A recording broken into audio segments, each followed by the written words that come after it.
அனைவருக்கும் வணக்கம். நாம் இந்த பகுதியில் பார்த்தீங்கன்னா விகிதம் சம் பார்க்க போகிறோம். நம்ம அந்த சம்ஸை கண்டினியூவாக பார்த்துட்ருக்குறோம். இப்போ 7th ஸ்டாண்டர்டில் போன கணக்கில் நேர் விகிதம் பார்த்தோம். இந்த கணக்கில் எதிர் விகிதம் பார்க்க போகிறோம். அதாவது ஒரு பெட்டி தக்காளியின் விலை ரூபாய் 200.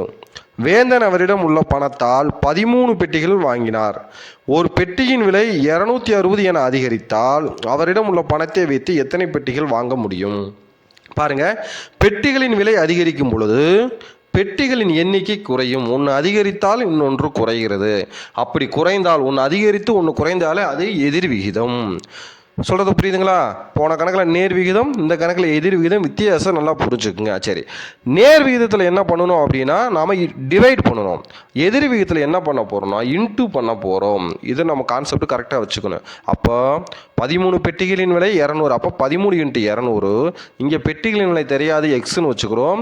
அதோட விலையை 260 என அதிகரிச்சிருக்குது.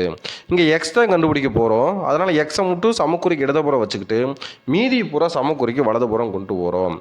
அப்போ 13 × 200 டிவைடட் பை 260. இங்கே பாருங்கள், மேலே ஒரு 2 ஜீரோ ஆகுது, கீழே ஒரு ஜீரோ ஆகுது. ஒரு ஜீரோவுக்கு ஒரு ஜீரோ நம்ம கேன்சல் பண்ணிக்கலாம்.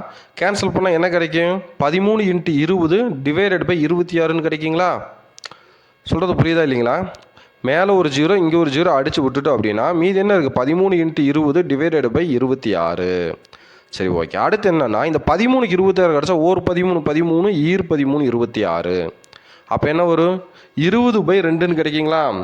அப்போ 20/2 டிவைட் பண்ண நமக்கு என்ன கிடைக்கும்? 10ன்னு கிடைக்கும். என்ன கிடைக்கும்?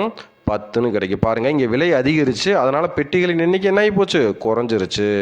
என்னங்க, போன தடவை 13 பெட்டி, இந்த தடவை எத்தனை பெட்டி? 10 பெட்டிகள். இதுதான் எதிர் விகிதங்க. நன்றி.